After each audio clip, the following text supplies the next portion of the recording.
Hey, Erica. Hey, we are live now. While we wait on some people to get on here, we got to give our little spiel. Um, Follow us on Facebook and Instagram and YouTube. Bossed Up Academy and Justin Singletary Real Estate with Erica Holmes on both platforms. Today we're going to talk about, is a forbearance right for me? So we're going to start off with, what is a forbearance? Justin, you want to tell us what a forbearance is? Yeah, so pretty much a forbearance is kind of where a person can put the mortgage towards the end of the loan. I think a lot of mortgage companies kind of updated us that they've been seeing a lot of people calling in for that during the COVID-19. And you pretty much could just put your payment to the end of the loan. I was just going to say, it depends on the type of loan that you have, because it depends on who's backing your loan. If it's the investor that's on your loan, if it's Fannie Mae, Freddie Mac, an individual investor will determine where those payments go for the forbearance. So the forbearance is what allows you to skip a payment right now, but how you make up that payment is based on your loan type and who's the investor on your loan. So some forbearances, they may say, I'm gonna give you a 3 months forbearance, but on that 4th month, you gotta pay up. And we want all 3 payments plus the 4th payment. Some forbearances will allow you, and I guess this is now going into, how does a forbearance work? Some of them, they go into over the life of your loan, and they will spread it out, and you might be paying $100 extra a month for a certain period of time after you come out of forbearance. Or the alternative is for them to put it at the back of your loan, which is the most feasible way for most people to go. Right. And so I know a lot of people were saying that a lot of companies are letting them do it for 180 days. Right. And that depends on the loan type too, as to if you can do 3 months, 6 months, and some are even going to 12 months. Right. Because I saw that too, where it's like 180, and then you can go back and get another forbearance. Right. So you can renew it or ask, just kind of like what a lot of people do with their student loans. Mm-hmm. Yeah. So the forbearance, also another thing is that we're going to talk about tonight is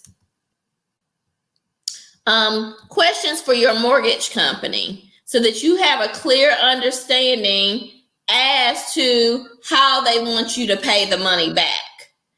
Do they want you to pay it back over time? Do they want you to add it back on the end? Or are they going to make sure that you pay it all in one lump sum? So that's what you want to get a clear understanding of, what's going to work for you. Some people, it will work for them to go ahead and pay everything up on that 4th month. Another thing that you want to ask them for is, are you going to report it to my credit report? Because a lot of the credit reporting agencies are getting your account flagged for forbearance. So that way, if you wanted to go and apply for something else, now they're going to see that you got a forbearance on your mortgage, even though it's not being reported late or past due, but they're allowing them to know that you've made a concession on your mortgage. So then they're saying, okay, well, if you had to do that with your mortgage, how can you attain new credit with me and going to pay me if you've already proven a hardship to your mortgage company, even though some mortgage companies are just taking your word for it? Right. So you want to be careful of that. What else are you seeing, Justin? I'm basically seeing a lot of people, they're like, hey, do I really have to pay all of this once the forbearance is over? And I mean, my answer is yes. Like, so you just need to, like you said, ask your mortgage company questions to assure you understand the actual forbearance process with your company. Because I mean, on that fourth month, that could be a lot of money, to some people, and to some people it'd be okay. But if you're putting a forbearance, 9 times out of 10 is not okay. So, that's a lot of money that's due on that fourth month. And that's what people need to really understand. Right. So you need to make sure that you got a clear understanding of that and ask your mortgage company these questions. And then also, if you know that you're going to be applying for more credit, may it be for your business, may it be a car, may it be a credit card, you don't want to get your account flagged and then they deny you because forbearance is showing up on your report. So Right. you want to be very careful of that as well. Right. And then another question I get is, and I'm guessing that comes from asking your mortgage company. I had a person call and they were wondering, okay, after the 180 days, if I'm not back working, can I apply for another 180 days? And like you said, at that point, that will be a year of not paying a mortgage payment. Right, but it's going to be at the sole discretion of the mortgage company. So when they tell you, because also to make you understand, your mortgage company may not own your loan. They may be what they call a servicer. They may be collecting your mortgage for somebody else. They could be collecting your mortgage for Fannie Mae. They could be collecting your mortgage for Freddie Mac. They could be collecting your mortgage payment for an individual investor, and they have to go to them to get approval in order to approve or deny your request. Some documentation that some forbearance are requiring is pay stubs or letters from your job declaring your hardship, your tax returns, your bank statements. That's not unusual stuff for them to ask for because they're trying to establish the need and they want documentation, not just people calling them. But there are some that are allowing you just to call them and say, hey, can I skip my mortgage for the pandemic? Right. And I've also had a lady call and she was just like, do I do the forbearance or do I go foreclosure? And I'm like, I would suggest you do the forbearance because foreclosure is definitely going to mess up your credit. So definitely stay in the house and just do a forbearance versus, foreclosing on the property. Or you could sell if you know that you're not going to be able to pay for it before these prices start dropping. A lot of people got equity, and just because you're behind does not mean that you can't sell the property. You can still sell the property until it goes to the auction at the courthouse steps. So you can, even if you're behind on the mortgage, you can still sell it. That's your right because it's your property to do that. So I would say if you want to buy yourself some time, you can absolutely do the forbearance because your situation could turn around in the meantime for you to be able to afford your property. Now, some people are getting forbearances, but they were already delinquent prior to the pandemic. So you're gonna have a lot of things that may be accumulating, even though they're not charging you any late fees or anything. While a lot of companies aren't charging you any late fees or anything like that while you are in the forbearance period, but they may be charging you off of some of the other ones. We have a question. Oh, thank you, Elizabeth. She said she listened real good. Yes. So if you've got questions, please do inbox or contact us directly, and we'll be glad to answer any questions that you have. And then, Erica, I know you said before the prices drop. Can you kind of go over why you feel the prices will drop? Because I feel like right now, even though there's COVID-19, the world's opening back up. The world's opening back up with a lot of unemployment and a lot of legitimate unemployment where people are not going back to work because their workplace is either closed down and they were already hurting from the economy. I feel like, and this is just my personal opinion, I feel like COVID-19 was the welcome sign to the new recession. And now we've got something else to blame, but a lot of people, their companies are closing down. I mean, like Hertz, they filed bankruptcy a few weeks ago. Do you think just because they were closed for a couple of weeks that they were not in trouble? And they had to be in trouble before the pandemic. Last year, they were talking, economists were talking about a looming recession in the next 18 months. When we got to around October, November, they started saying, okay, the recession is going to come in 6 months. Well, we're here and it's happening. So people are going to lose their property if there is not any assistance to be provided to them. Prices are going to drop with supply and demand. Because there's a lot of new construction, but as resale inventory becomes available, then you've got to be able to meet that need. Also, will we go, Ramona's asking, will we go into a depression? We're recession, I don't know, I don't have a crystal ball, but you know, the economy is going to definitely be hurt and a lot of people are going to hurt.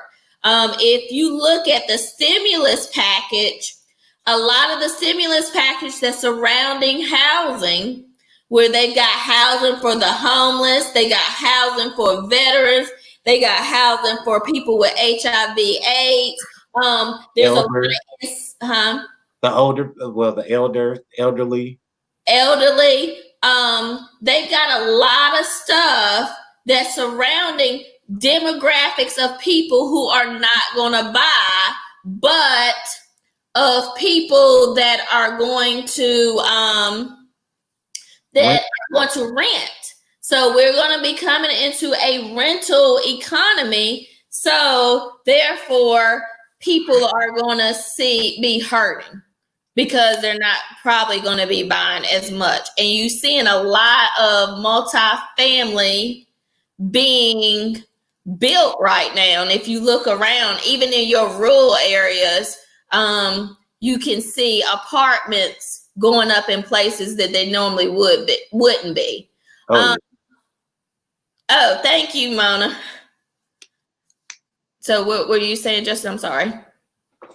Oh no, you answered the question. So pretty much, yeah, that was people, I guess, kind of wanted to know why did you think prices would drop with housing. So, and back, I guess to kind of tally off of what you said, that's why it's the proper time to get into investing, to get investment properties. Because like she said, there's going to be vouchers that's going to pay rent for these people if they fit those categories or those criterias.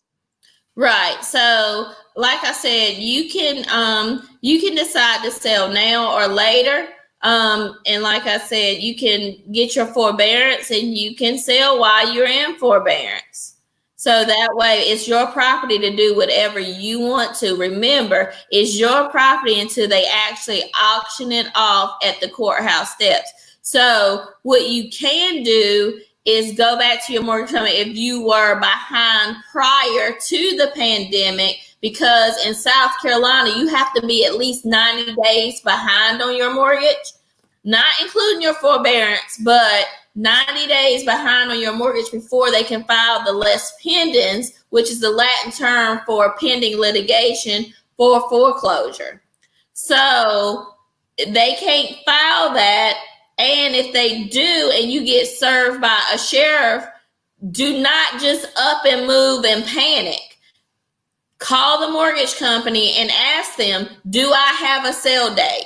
If you don't have a sale date pending, you're good. You're in the clear. That means nothing is going to be done about your property. They can't come and just throw your stuff out on the side of the street. That is the last step in foreclosure. And we have some options for people that are in foreclosure. And if it's not going to work out for you to get caught up or to do what you need to do, we do have some rent back options. Got another question here. Hey, Donna West, please share with Ebony. Okay. So thank you, Eureka, for passing the word along as well.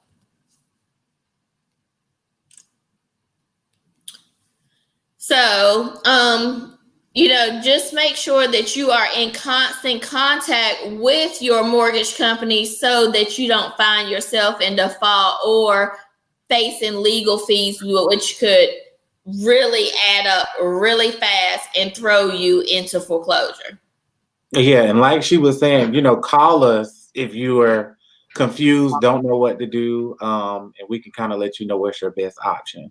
But don't give your property up. Right, without getting the maximizing your investment. A lot of people are scared because they don't want people to know their personal business. If you contact us, everything that you tell us is strictly confidential. This is our livelihood. We're not going to put our livelihood on the line to tell somebody your business. So sometimes people try to live with this nightmare on their own, and there's help out here. So even if you don't trust us, I would say reach out to your mortgage company.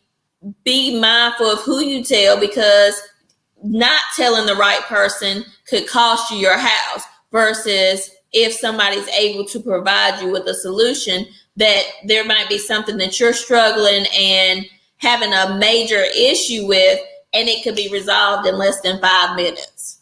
Right. Thank you, Eureka. Any other questions from anybody that's looking in, listening, and share and like this video? A lot of people, this is a very sketchy topic. It's very embarrassing for a lot of people. So like and share the video, and you don't know who you could be a blessing to, because people are fighting battles that we know nothing about. Could COVID change the mortgage qualification? It has, Autumn. The mortgage qualification, it depends on who the lender is. Some lenders are getting more aggressive because, like Warren Buffett says, when people are fearful, be greedy. When people are greedy, be fearful. So some mortgage companies are taking on that as, hey, I'm going to get more aggressive. Because right now, too, the mortgage rates are really low. They're at some of the all-time lows. I mean, we're giving people 2.75% interest rates. The government is still backing loans. So it just depends on the mortgage company, your situation. So there's no cut and dry answer for that.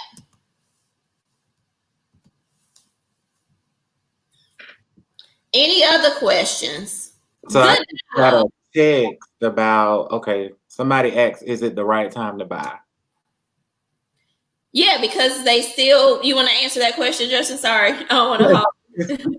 I mean, yeah, it is the right time to buy, because like Erica was saying, there's still companies out here, mortgage companies, where we still can get you approved. Credit scores have changed a little bit, but again, we have different programs to where, if you're suffering with credit score issues, we have some lenders that can still get you approved. So I would say, yes, it's the right time to buy. I wouldn't say hold off and wait, because again, like Erica was saying, we really don't know what the market's going to do. So currently, yes, I would say still go ahead and buy if you're interested. And you just weigh your options. If you're in a rental situation when your landlord is about to go up $200 a month, and it's more beneficial for you to buy and you get your same rental amount and don't have to worry about paying extra $200, is going to work in your favor. Right. So it depends on the reason that you are buying, but there are many opportunities to buy with no money down. Refinance versus buying. Great question, Mona. It depends on what do you want to do. So you it depends on what you want to do.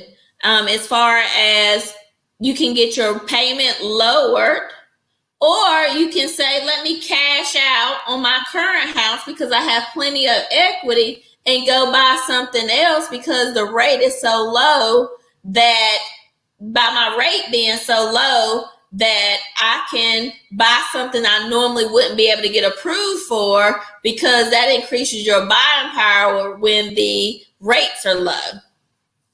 Right. And rates are low. Right. So if you can cash out, get $50,000, $60,000 and buy another house, keep the same payment that is larger because the rate is a lot better, go for it. What mortgage lender have the best option for first-time home buyer? There are so many different options. It depends on your credit score. It depends on your income, and it's going to depend on your DTI, which is your debt to income ratio.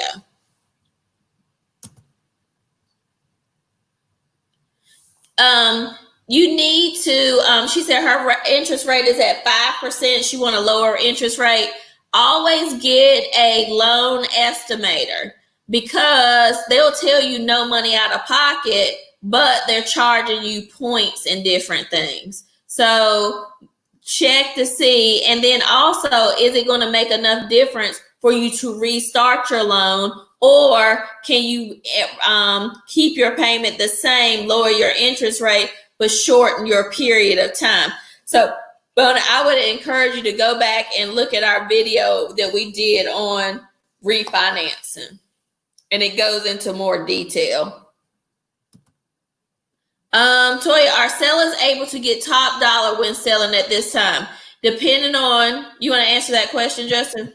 So it depends on the area, I would say. Like most of our, I would say like the Columbia market, I had a listing and it was listed for, I think it was like 186.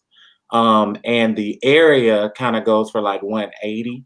And I feel as if you have more buyers. We have constant buyers. So you have this one house with 10 buyers in one area. So you have more buyers out.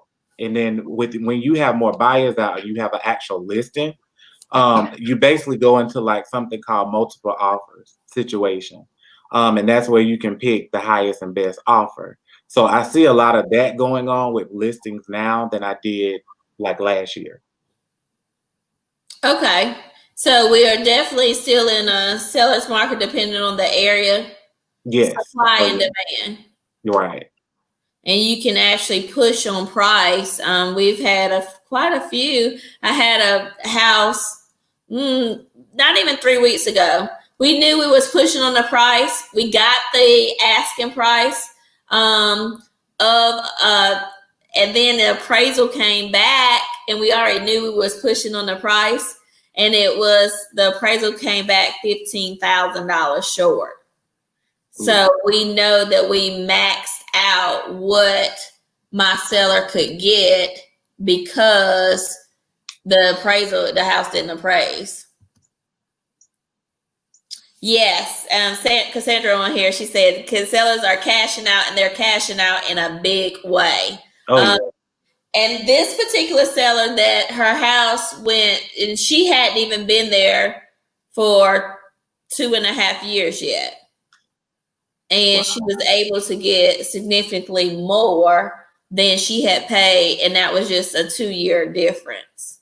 So Sandra is definitely right, and she's an agent with us, so you can call Cassandra as well, and she'll be able to help you too. So feel free to inbox Cassandra as well. Yeah, and I had another seller in Goldsboro, North Carolina. And he basically bought like a property that he flipped, and the comps were saying like 145. So we tried to max it up to like 175 just to see. And the appraisal actually came in at 165. So we went over, the actual comp. So, I mean, again, if you're an investor or just a regular homeowner looking to sell, yes, it's the time to sell. Okay, which mortgage lenders? Josh asked another question. What mortgage lenders y'all could occasionally do business with? Everybody, whoever can get the deal done. Yeah, we have a list of that we keep on a spreadsheet. It's about 100 different lenders, so it's definitely not a one size fit all. We don't have a preferred lender like a lot of places do, because we understand we got to get the deal done and we got to get you as our client the best rate. Thank you, Toya. Thank you for asking the question as well. We appreciate you giving feedback and pushing this conversation forward. Oh, hey! Yes, you are one of my favorite people too. Thank you. Thank you. Anybody else? Any more questions? Anything else you want to add, Justin? That's pretty much it. And like, we said at the beginning of the video, if you're in distress and you don't know kind of what to do, you can reach out to me or Erica and we'll kind of talk you through it. Okay, awesome. Thank you so very much. Have a good evening. And remember, if you're looking for topics that you would like for us to do, we will very much be glad to do it. We got another question here. What about the NACA program?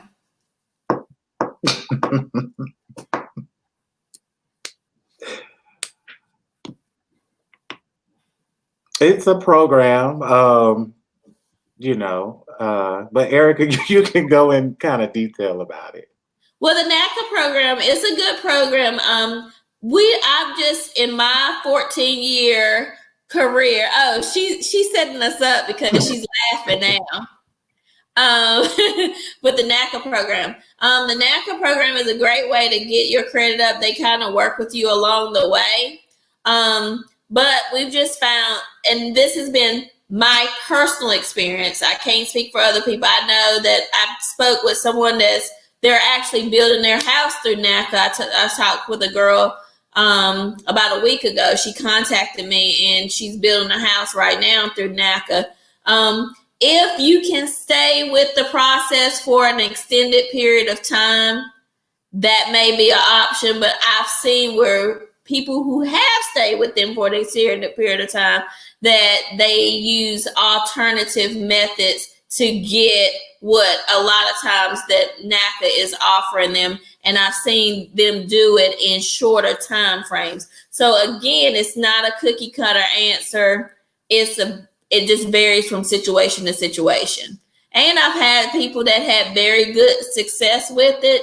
So it just varies what your situation is and what you want to do and what areas you want to be in, and who's your NACA representative. There's just a lot of factors in it. But like I said, a lot of people that I have personally worked with, that they don't complete the program a lot of times, or they find an alternative method that shortens their time frame for their journey to home ownership. And then Erica, do you know, I guess with the NACA, it depends on the person. So there's not like, hey, you entered NACA today and you're done in 12 months. It depends on the person, I guess, turning in paperwork, keeping the score up.